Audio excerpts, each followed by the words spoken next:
Good morning, everyone. My name is Emma Hunt, and I'm the head of PayPal Small Business here at PayPal Australia. I'm delighted to welcome you to the Driving Business Online, How to Market Your Online Business webinar, sponsored by PayPal and brought to you in partnership with Flying Solo this morning.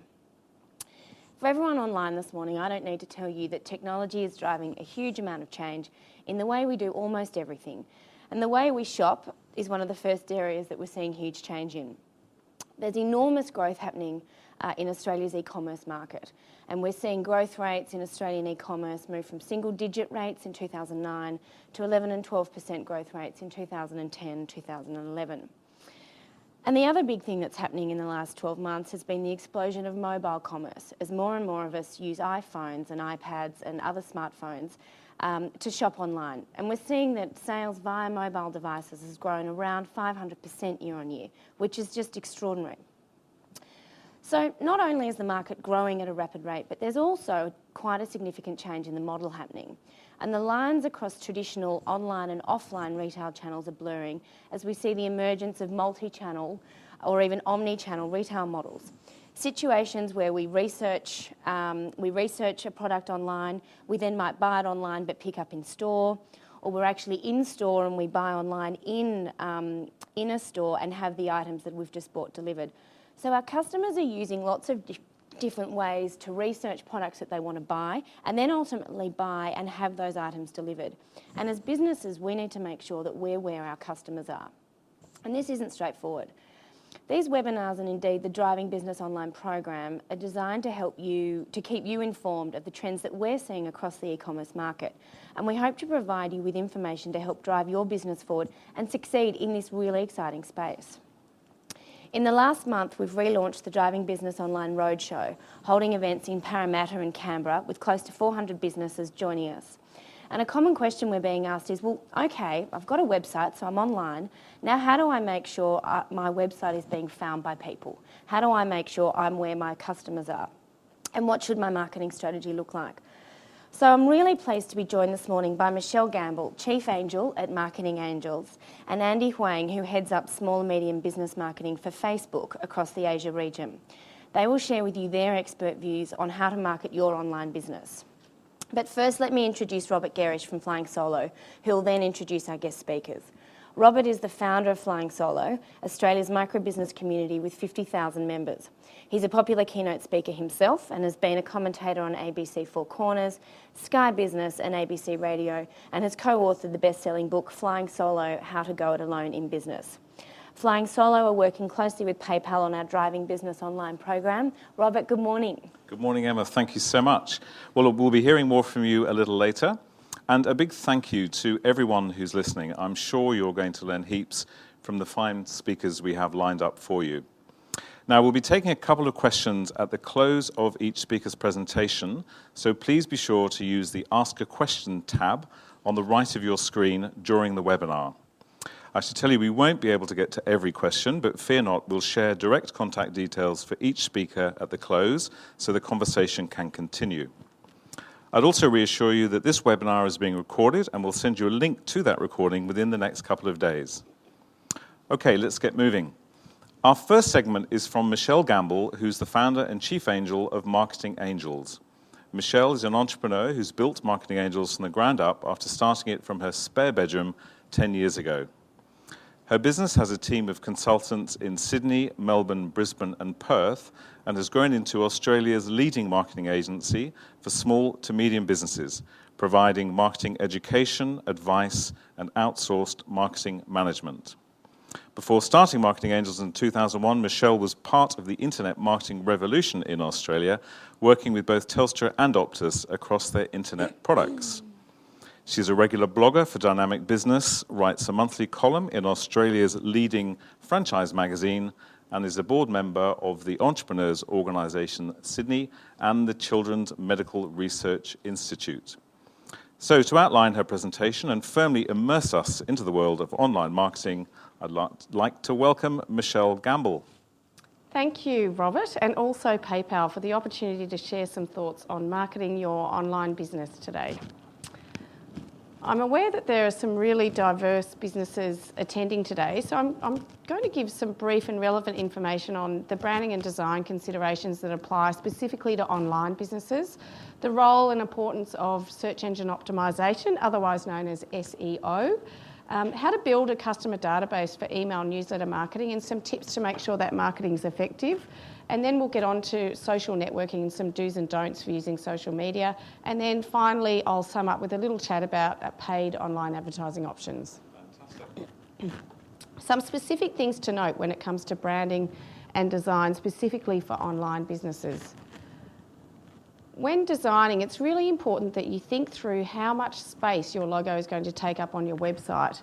So the more real estate it takes up, the less room you have to promote whatever it is you're trying to sell. And it's really becoming best practice now for online businesses to keep the branding small so you can use most of the space on your site to give the user what they want.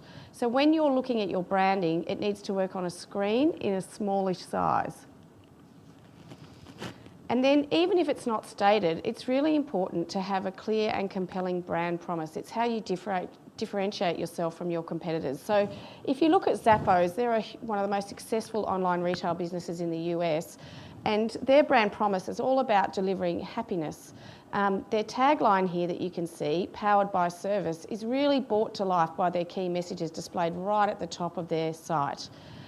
They promise free next day shipping. They've got a 365-day return policy, an actual phone number right on the front page for customer service, and all of that really brings that brand promise to life. Compare that to Magna Mail, which is a long-established mail order business here in Australia. Their promise is, we've been established since 1974, so you should trust us.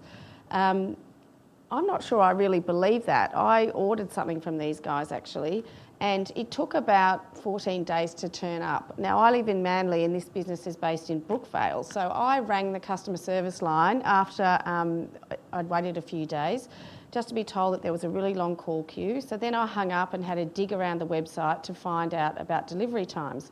And when I checked, I found out that there was a 21-day delivery time guarantee. So that being shipped from Brookvale to Manly was quite a shock. I'd expect that if it was coming from Siberia. What about 8 kilometres Exactly, yeah, insane. So I guess my point is that if you're delivering an online service, be really clear on what online shoppers value and build that into your brand promise. Then bring it to life with the customer experience. Having a key search term as part of your brand name is also something you might want to consider, and it's really going to help with your search engine optimisation ranking. It's not essential, but it will put you ahead of your competitors if it's included, and it'll also mean you spend less money on advertising to appear prominently in search terms, as seen here with freelancer.com. It's also really important that your brand has its own personality, particularly with online businesses. There's no face-to-face contact with your customers, there's no shopfront. The way you speak to your customers in your contact, through the transaction process, in any customer support conversations and social media is really critical to their experience of your brand. So now just moving on to the role and importance of search engine optimisation. So SEO, or search engine optimisation, is the process of optimising your website and doing other things out on the internet to make sure that you rank highly in search engines when people are using a particular keyword that's relevant to your product or business. It's really critical to sales and also making sure that you're not spending loads of money on marketing. So users are 75% more likely to click on an organic search result than a paid ad. So SEO is always going to be more effective for you than advertising. It's also going to be more enduring. Any effort you put into SEO will continue to deliver leads ongoingly. And last but of course not least, it's free. You don't have to pay for it. You can outsource to an expert, which will cost money, but it's not essential. I should just dive in there, Michelle, and just let people know that the Driving Business Online website has a great deal of resources as well, covering SEO and other topics in more detail. So I'll come back to that again later. Great. So just moving on from that, by far the most important element in SEO is understanding what search terms your ideal customers use when they're searching for your product or service. And the best way to find this out is by using some of the tools that allow you to undertake keyword research. I like the Google AdWords keyword research tool. You can see a screen grab of this here. There's others out there, but I find this one sufficient for my needs. So SEO is broken into on-page activities and off-page activities. On-page activities relate to things like the content of your website, what's written on there, what platform your website's built in, some of the information in the actual code of your website, and without going into too much detail, some of the main things to note with your website and SEO are it's really important when putting headings on your site to use text versus images. There are some great fonts out there now, which means your headings can look beautiful and stylish, but you don't want them to be graphics as Google can't read them. Don't use the same page title as well for each page. Describe specifically the content on each page, and similarly with page descriptions. Use real words as well that describe the content on the page or the product featured on the page versus auto-generated number URLs. So sometimes when you go to a website, you'll see there's a number on the end of the website address. You want to stay away from those. Make sure that your content is really keyword rich with relevant content. And also tag all of your images with a description. So when you're uploading images into your website, make sure that you put descriptions on there so that if people roll over the image, some words pop up saying what's on there. Again, let me just dive in there just to reassure people. A lot of information coming through this morning. This webinar is being recorded. You will be able to access it within a couple of days, and you'll be able to review it and listen to it over and over again. So thank you, Michelle. Sorry, Karen. Great, that's okay. Look, the list is really endless of things you can do to improve your SEO, but these are just some of the main things. Now moving on to off-page tips. Really what we're talking about here is having lots of references out on the internet to your site and to your brand, and this is also going to really improve your SEO ranking. So the key thing is to be actively generating content for your site, but also making sure that you're distributing that out across the internet. So this is where things like PR comes in, and making sure that you don't forget online publications as well as print publications. Also making sure that you're distributing any press releases to sites like PR Newswire, which are online media distribution sites.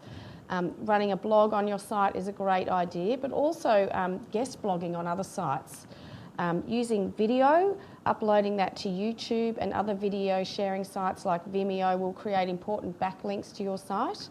And then also, you know, if you're a member of any association, making sure you're making the most of any online directories and putting all your details and website links in there. And of course, using social media is really important as well.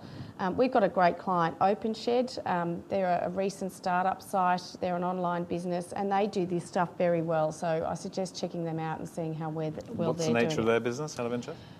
They help people rent out the stuff in their shed that doesn't get used. So, you know, if you need a hedge trimmer for a day, you can go onto OpenShed and find someone in your local area who'll rent theirs out to you. Okay, so they're good examples of a lot of the things you're talking about. Yeah.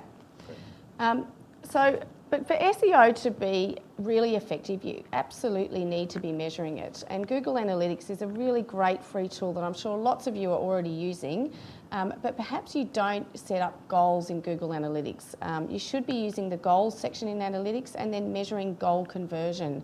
So that's really looking at if your goal is to get someone to buy a certain product, how many people come through via certain keywords and complete that goal. And again, some very good tutorials, I think, within Google Analytics to help you get your head around all this. Yes, there is.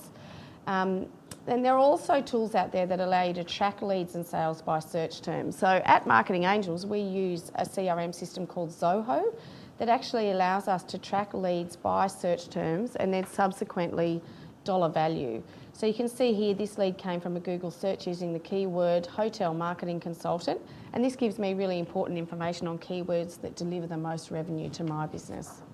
Fantastic. So now moving on to email marketing, which is slightly less technical, luckily. Phew. Many people really see email marketing as old hat, but it really is often the thing that actually builds your business value more than anything else. So if you think of sites like Spreets, they're really successful because of their massive email databases. So doing email marketing and constantly building your database is really important. There are some great email marketing tools out there that are really cost effective and provide you with great options for segmenting and also have really good reporting. I'm a fan of MailChimp, which I use for my business, but there's lots of other online mediums I use also to help build my database. So I talked about our CRM system before. It's got a form on our website. And leads that fill our inquiry form are asked if they'd like to subscribe to the newsletter, and then we import those lists into MailChimp. We also make sure any other leads that come in via networking or the phone are added. We promote our newsletter on Facebook and Twitter and invite people to subscribe, likewise with LinkedIn. And we also regularly run our own webinars and invite people to subscribe to our newsletter as part of the content. And then we post recordings of those webinars on SlideShare, and again, that's got links to our newsletter. So it's constantly feeding people So basically, in. every way you interact, you're trying Yeah. to draw those people. Exactly. Just a little gentle reminder to listeners that any questions that you may have for Michelle as we go through, please just add them into the right-hand side of your pane on the screen there, and we'll get to questions at the end of Michelle's presentation. Right. Thank you. So that's where we promote it online, but we also promote it everywhere else. So things like business cards, your email signatures, whenever we speak at speaking gigs and events, we invite people to subscribe to our newsletter online. And of course, you should be promoting it on your website and generally asking everyone you meet if they'd like to stay on top of what you're doing by receiving your newsletter. The next step is making sure your email marketing is effective and you're not getting a lot of people unsubscribing. I've found that if I split up my acquisition and retention emails, we get a lot better result every time we send out an email. So if you're promoting an offer, just promote the offer. If you're sending out a newsletter, just send interesting content without the sales pitch. You might include a small ad or something, but keep the content useful.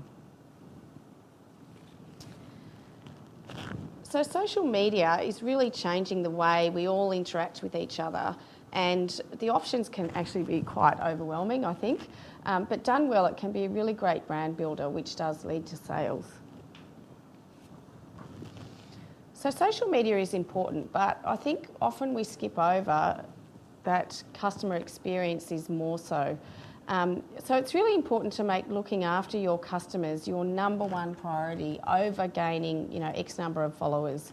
Loyal and engaged customers that rave about you will amplify your social media efforts. Unhappy customers will sabotage your social media efforts. So it's really important just to make sure, you're really looking after the customer. Pour lots of love. Yes. There's lots of options when it comes to social media. By far, Facebook is the most popular. However, platforms like Twitter and LinkedIn can be more relevant influencers to your market. So, for example, you might use Facebook to grow your brand awareness and engagement with your end customers. You might use LinkedIn to target key decision makers who could become channel partners, target potential employees, advertise jobs, or find a mentor or even an investor.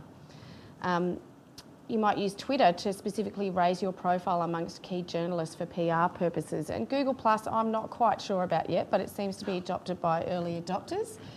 Sites like YouTube, Instagram and Pinterest can be great ways to feed your social media activities with really good visual content. And of course, there's all the group buying sites like Spreets, Kudo, Groupon and Living Social. And these can be a really good way to get people to experience your product or service, to create an initial base of customers or fans. A word of caution though, these can attract people who are only loyal to discounts and not necessarily your product or service. So you need to approach that carefully. That's just in the group buying space you're talking about. In the group buying space. And of course, it's important to mention Google Places, which is a free listing service for local businesses. It is becoming more and more influential in search as users can post reviews of local businesses on your listing. So good reviews and lots of reviews are going to really help with you appearing more prominently in search engines. So it's important to pay attention to that one too. When it comes to social media, the first place to start is to get really clear on what you want to get out of it. So if it's just to grow brand awareness, then you want a goal around likes or followers. If you're tracking how people found out about you, you should be able to also track sales and revenue. You might also track reviews from customers, or you might simply just want to use social media to improve your search results. A business like OpenShed on their Facebook page, when someone's looking for a particular product or tool, they promote it on Facebook to help drive transactions through their site. I'm sure we're going to hear a lot more from Andy shortly as well about I'm sure. what we can do with Facebook. Yes. But you should be integrating any social media you're doing with other online activities. So obviously adding social media links to your website. If you're doing regular email marketing, have prominent links in your email newsletters. And posting relevant video on YouTube will provide important links back to your site. I'd also recommend checking out Google Alerts, and this can help you get clear on any content that might provide an opportunity for you to target someone via social media. So perhaps if you're selling chocolate online and someone's mentioning chocolate or written a blog about chocolate, you could reach out to them. Also think through any offline activities you might leverage. So if you've had positive reviews published or articles written about you, you can share them on your social media site. Also making sure you're adding social media links to any brochures, business cards, any offline advertising. And you could also use any radio or TV advertising perhaps to promote a Facebook competition, which then means you're drawing people who've seen that ad to Facebook to help you grow your social media following and also the base of people you can market to ongoingly. It's important to fan any competitor sites also, just to keep track of what they're doing on social media. Again, here Google Alerts is really good for this. You can set up alerts on competitor brand names to stay on top of any articles or mentions on the internet. And sometimes they can provide really important information, obviously, and also inspiration. So when you say fan competitor sites, you're talking about liking them, following them, just to make sure that you're aware what they're, stalking what they're them. up to. Stalking them online. Okay. Exactly. It's also really important that you've got a plan for how often you're going to post and what you're going to post about. So at Marketing Angels, we do a small business marketing tip of the day, which we publish every day. Some of the hardest things about social media is just coming up with ideas of what to post. So a theme will help you. We also occasionally share other articles we find online, which might be of interest. It doesn't always have to be your own content. And I blog fortnightly, as I said, for Dynamic Business Magazine and share those blogs on Facebook, Twitter and LinkedIn. So anything you're doing out there, share them across your social media networks. And it doesn't always have to be serious either. So every Friday we choose a wine time song and we post that up online, and I know people look forward to that. It's just something that's a bit of fun. So, but the main thing is know how often you're going to post and have a theme or system for what you'll be posting, and then it makes it much easier to maintain and be consistent.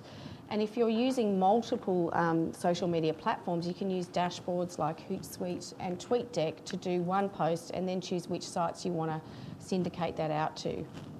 Consistency is such a big thing, isn't it, with particularly with social networking? It's huge. It's huge.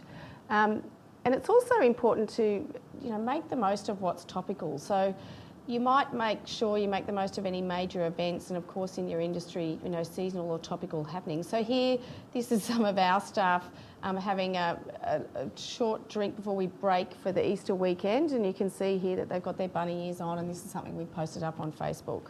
At 9 o'clock in the morning, I guess. No, not quite.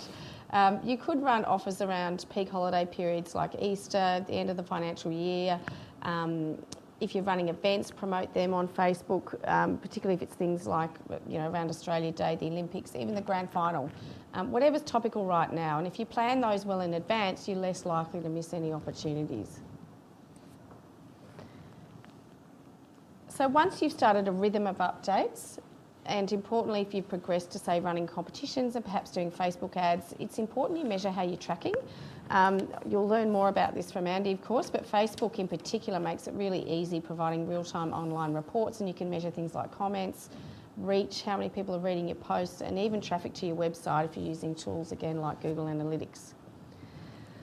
In terms of getting it all done, this can all sound pretty overwhelming, but you should really think through how you're going to resource social media. So you can do it yourself or outsource it perhaps to people who manage social media sites. You can also access freelancers and assistance from all over the world through sites like Freelance, Odesk and Elance. I've mentioned it before, but Google Alerts is also a great tool for finding inspiration for your posts. Having a plan makes it much easier for you to provide a specific brief to anyone you might want to outsource your page to, and you can access good assistance for as little as $5 an hour, so worth looking into if you're game.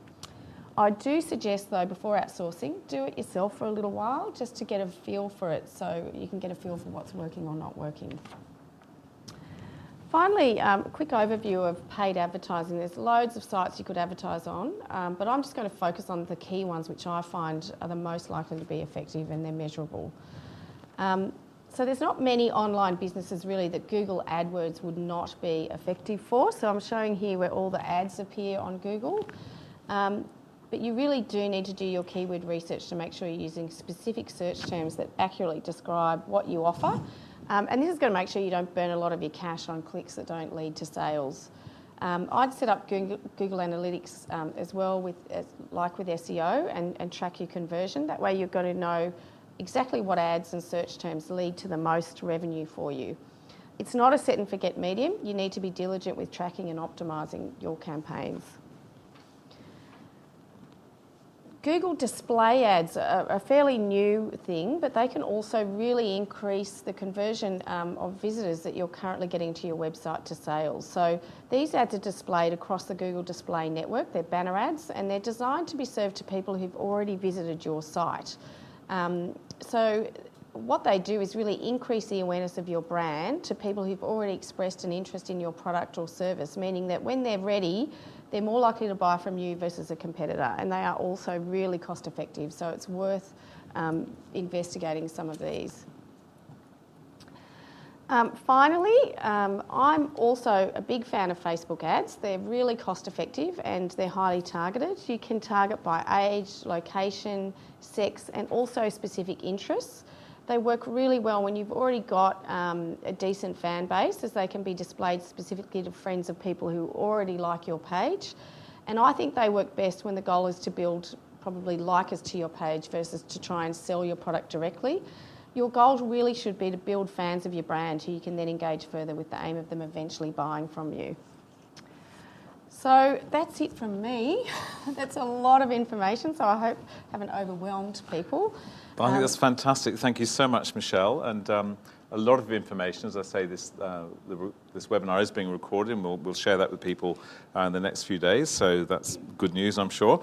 We've had quite a few questions coming through, and I've got a couple that I'd like to throw at you, if I may.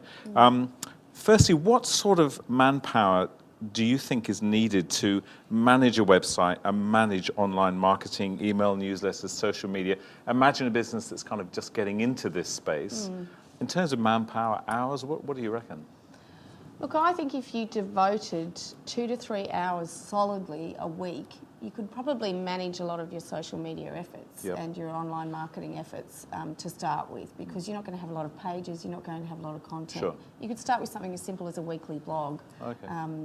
And perhaps just have a But I think the Facebook key page. thing, it sounds to me, there is to block out time for it. Yes. And make it a regular part of your business, isn't it? Exactly. It's not, Exactly. And as a startup, you should have a bit of time on your hands. But as you grow, that's when you might want to consider outsourcing. But if you've got a good system in place, it's going to be easy to do that. And it's interesting, isn't it? When you personally, when I go to a website and I see they've got a blog or they're active on social media or they say they are, the first thing I do is go and have a look and say, hey, when did this person last post? When did they last write? And if it's February 2009, it sends out some signals, doesn't it? Anyway, does. Okay, another question that's come through.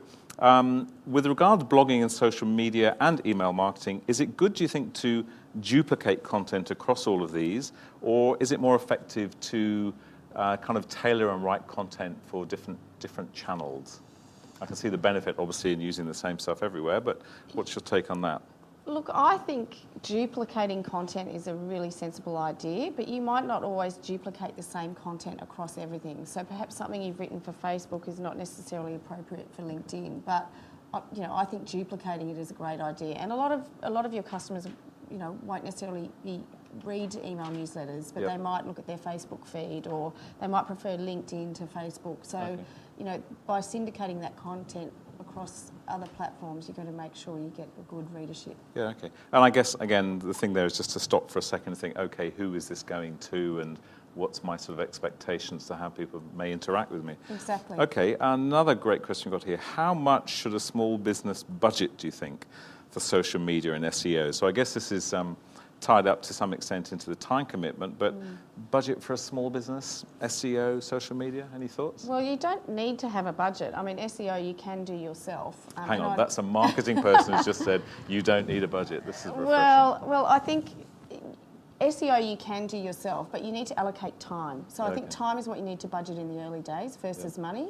And similarly with social media, if you were going to budget anything in the early days, I'd probably look at sort of maybe Facebook ads as a way to build up your fan base. And look, you can advertise from as little as $10 a day. I think I can hear Andy just singing in the background there, the joy at that. Okay, and final question for you, Michelle. What's the single most effective online marketing that you undertake in your business? Search engine optimization by far. Is that right? Yeah, hands down. We get 50% of our business through our search presence. Fantastic. Well, look, Michelle, thank you so much for joining us on this webinar. I know that when we get to the end of the presentation, we'll have your contact details, so anybody that would like to talk with you further can do so, but thank you for sharing your time with us. And let me carry on moving forwards. Thank you, and thank you, PayPal. Okay, well, as you can see already, we have a lot of fine information today. I will remind you yet again that you'll receive a link to a full recording of this webinar within the next few days, so you can review the content at your leisure, time and time again. And I'd strongly recommend you visit the Driving Business Online website, which is at www.drivingbusinessonline.com.au, where you can access articles, case studies, videos to support your online business. At the DBO site, you'll also find the dates and locations of the regional seminars that are being staged around the country. And if you come along, please come up and say hello, because I'll be there. Right, well, now waiting patiently on the end of the phone in Singapore, or at least I sincerely hope he is Facebook's Andy Huang, Head of Small and Medium Business Marketing for the Asia-Pacific region. Andy leads the team focused on helping small businesses succeed on Facebook. Prior to joining Mr. Zuckerberg and his team, Andy spent several years at Google, most recently as Head of Small Business Marketing for Latin America. He's previously worked at Yahoo as a customer marketing manager for their online communications products and at Accenture as a consultant in their high-tech strategy practice. Andy holds a bachelor's degree in business administration from the University of California and an MBA from the Wharton School. Well, I don't know about you, but I've decided I like Andy already. Andy, thanks for joining us. Your time starts now. Robert, thanks so much for having me, and to the entire PayPal team. Really excited to be able to speak with everyone today about small and medium businesses and how businesses like yours can be successful on Facebook. So just wanted to talk with you a bit. Our goal today during my time is to really help you understand the Facebook platform and help businesses like yours better connect with prospects and customers and fans, while also helping you to drive traffic and sales to your business. Michelle touched on this a little bit earlier, but she said that businesses primarily use Facebook to get fans and to build likes, and over time to engage these fans into driving direct response or sales, and I think that's definitely a fair statement and one that I would agree with. Fantastic. In terms of understanding how Facebook works as a business platform, our lives are made up of connections to the people and things that we care about. And I think first to understand using Facebook as a social media part of your business, first need to understand how it works to you as a Facebook user. And I imagine many of you might be already using Facebook as a day-to-day user, but not as familiar with how Facebook is from a business standpoint. When you think about business on Facebook, first look at it from the user standpoint and how you use it as a user. The people that you see on Facebook and you interact with include your family, classmates, teammates, coworkers, and people from your hometown. And the things that you interact with include songs, foods, businesses, sports, hobbies, and places. And today I want to talk to you about how Facebook is helping to build these essential connections, and because of these connections, also talk about how you can grow your business with Facebook. Here you can see the connections from Andy's life, and this is just a picture of Andy's timeline or his profile page. You can see his friends, photos, and also where he's been. It also shows the businesses that he cares about. And Andy recently connected with Community Coffee, as you can see on the right side, after hearing about them from a friend. And now, because of that relationship, Community Coffee can directly communicate with Andy. let's use an illustration with circles. I know we're waiting for the slide to come up, but as Robert said, we'll be sending out a recording to this presentation afterwards. So using an illustration with circles, let's talk about how Facebook helps connect Community Coffee with Andy and his friends. Andy first became a customer of Community Coffee, and his friends then heard about Community Coffee from Andy, and some of them also engaged with the business and became customers.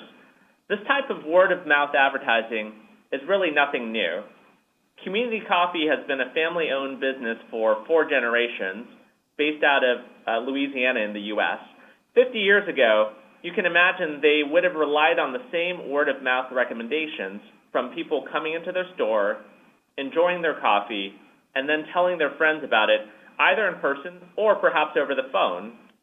Where Facebook has changed things is by making these word-of-mouth recommendations and connections happen much more quickly to all of their friends at once. And at Facebook, this is what we call the power of word of mouth at scale. And Andy, do you find that actually for anyone listening who might be moving into Facebook, perhaps for the first time, that to consider it and think of it as word of mouth is the right way to kind of view it? We think it's first, Robert, great question. We think, first of all, it's just having businesses establish a presence on Facebook. That'll be the first step that I talk about in a bit, which is building a page.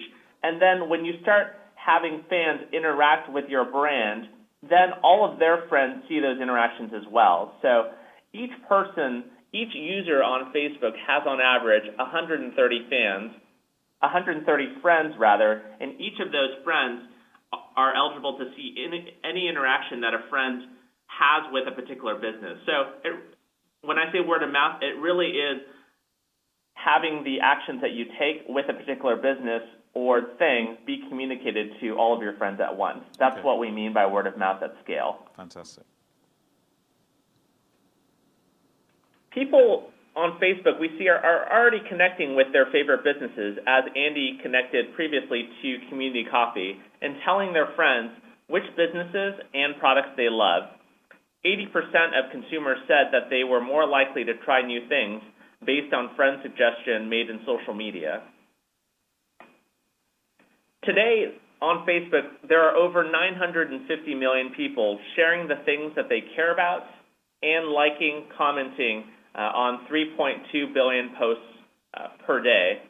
Now, I'll take a step back and talk to you about, just give you an example of how a business like Community Coffee would think about establishing their presence on Facebook.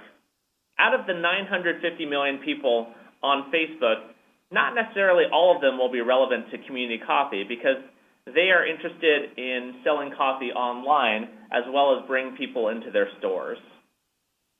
If Community Coffee chose to sell into the Australian market, for example, they could target the 400,000 people in Australia over the age of 18 who said that they liked coffee. As Michelle alluded to earlier, Facebook allows you to target users not only by geography or by age, but also by interest.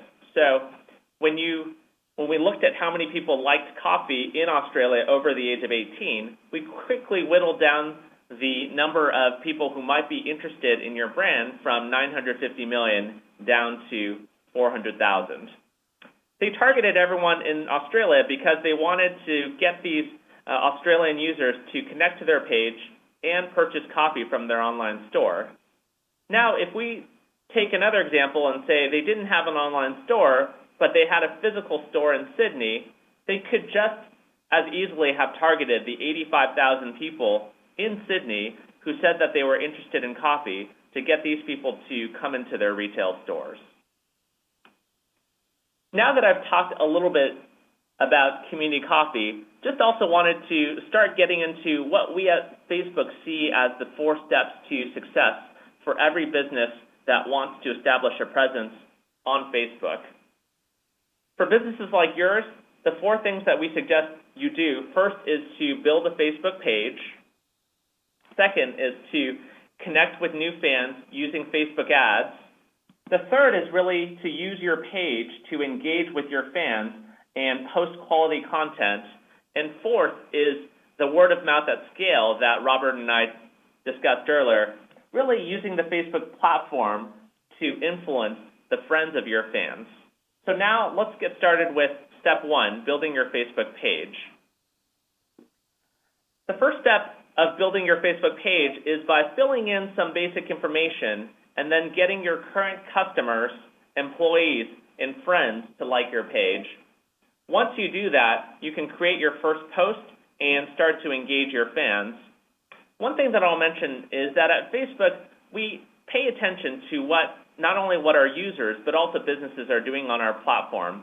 And for businesses, even before we even talked about these 4 steps, we saw that businesses were having success on Facebook by doing these 4 things. And through interviews and through talking with them, we better understood why they did these 4 things and how it made their business successful. And from taking all of these different data points, then we use those to create the 4 steps that I'm talking about now. So step 1 is to build your Facebook page. Step 2 is to connect with fans using Facebook ads to build your customer base or the number of fans on your page.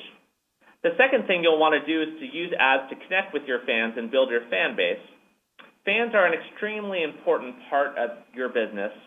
When they interact with your page, they spread the word about your business to all of their friends. If you have 500,000 fans, for example, then you can have access to up to 40 million of their friends. Communication with your fans keeps them engaged. On average, fans are twice as likely as non-fans to report buying products from your store or visiting a store in the last week. Andy, if I can just jump in there, for anyone listening where, as I say, maybe they're not stepping into Facebook yet, some of this may seem slightly overwhelming. There's a lot to do, but I know there's a stack of information online on Facebook to help walk people through setting up a page and indeed engaging in the way that you do. So there's a lot of background information to the kind of detail you're giving us, isn't there? Absolutely, and we've got a couple of great online resources. Would recommend that everyone on the phone go to this new site that we've set up, facebook.com/marketinganz, and there you'll find more information about how businesses like yours are succeeding on Facebook, as well as the tips and tricks that we offer to businesses specifically in the Australian market. Okay, terrific. I'll just remind people also that not to hold back on their questions. Please put those into the right of your screen. If you've got particular sort of personal questions, if we don't get to them, there will be contact details for each of the speakers at the close of the presentation, and also some of the most popular questions that we get during the webinar we'll put into a summary format and post on the Driving Business Online site very shortly under the webinar section. So sorry, Andy, back to you. No problem. The third step after building a page and using ads to connect with your fans is all about engaging your fans with quality content. We recommend posting regularly, at least 1 to 2 times per week on your page, posting different types of quality content, such as pictures, polls, videos, and also asking questions to engage participation and highlighting your most important posts. One other avenue that we've seen a lot of businesses use to be successful with Facebook is for market research. For example, Community Coffee asked their fans of their page what type of discount they preferred and decided to offer them a percentage off shipping after consulting first with their fans. We've also seen businesses use their Facebook page for customer service, answering questions from fans on the page, or using the messages feature where fans can directly contact them with questions. Now, just getting to the fourth step, after engaging with your fans through quality content, the fourth step is all about virality and using word of mouth at scale. It's influencing the friends of your fans by promoting the social activity from your pages. So I know that's a mouthful, so let me explain what that means. You can extend the reach of your page posts by promoting this social activity to the friends of your fans. Here's an example of how that would work. First off, my colleague Eric likes your page. Secondly, this generates a story on the news feeds of Eric's friends. So this is Eric engaging with a business page, and then his friends start to see that activity on their own news feeds. And then lastly, by promoting this like for your page, this will show up as an ad on the right side or as a boosted post. We call these sponsored stories in the news feed of Eric's friends, or perhaps even on mobile devices. So those are really the 4 steps, and wanted just to rather than continuing to talk at a high level about how Community Coffee has been successful using Facebook, wanted just to give you 2 case studies of small and medium businesses like yours who have been very successful in the Australian market with their presence on Facebook. The first is Wine Market Australia. So they've set up an online wine shop on Facebook, and they use their page to promote discounts and also set up an e-commerce store where you can directly buy wines. They've seen fantastic results. They've been able to generate $15,000 a month from their e-commerce store, and they've actually seen purchases from their store coming from 3% of their fan base. We see this as just a great illustration that if you target your audience well, get them to become fans of your page, then these fans over time can also become a good source of sales. The second example I'll give is a fashion retailer called Mishka that set up shop on Facebook less than 2 years ago, and they set up a page on Facebook rather than going down the traditional route of setting up a website because they thought that a Facebook page might be easier. 100% of their revenue is currently driven by Facebook, and they really use their Facebook page to prove out the viability of their business using Facebook.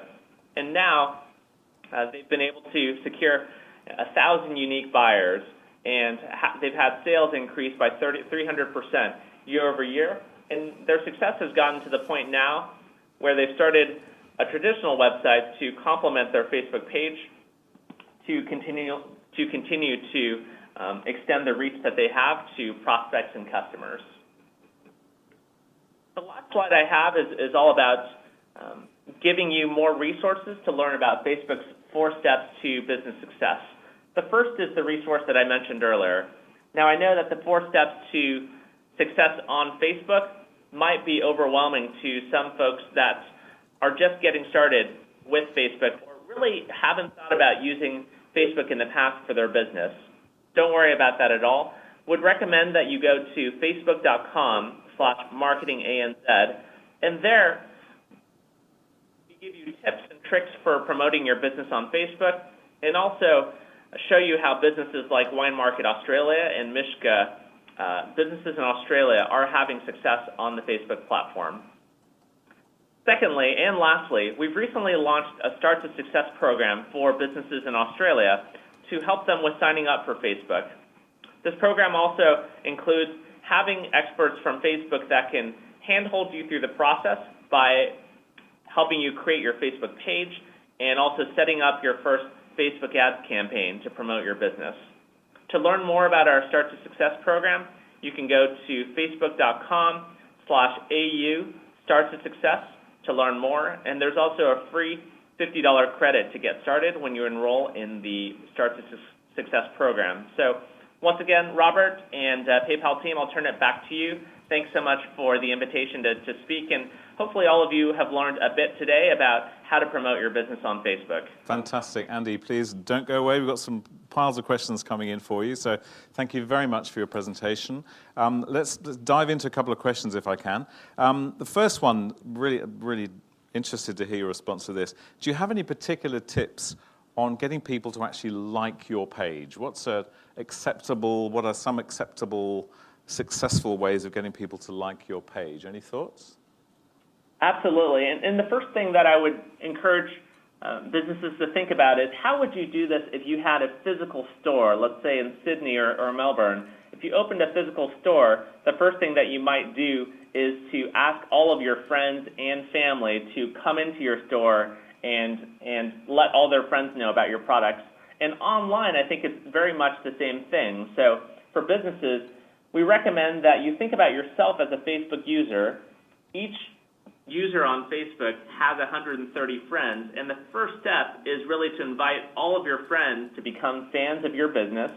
Also, to think about the typical profile of your customers. If you have an offline store, in addition to your store, what sorts of things do they like? And then using that profile and demographic then to start running Facebook ads targeted to people like your existing customers who are more likely to become fans and later customers of your business. Okay. And I think I know the answer to this question, but one question is, should I be asking my existing customers to visit and like my Facebook page? Well, I think you've answered that. The answer is a resounding yes, isn't it?